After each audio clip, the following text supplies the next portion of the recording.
একটা পা খোঁড়া, খুব প্রজাবৎসল ছিলেন তিনি। কিন্তু তার ইচ্ছে হলো একটি ছবি আঁকাতে, তার নিজের ছবি।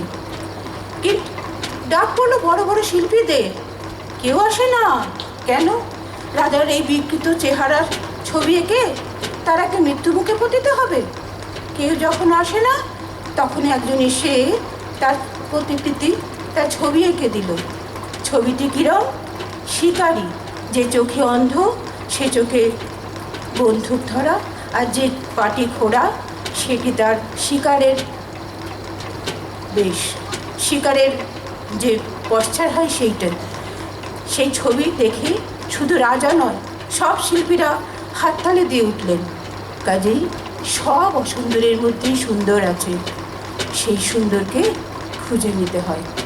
এখন শুধুমাত্র আমাদের অপেক্ষা গীতবিতানে মৌসুমী সেনগুপ্ত এবং তার ছাত্রীদের পরিবেশনার জন্য।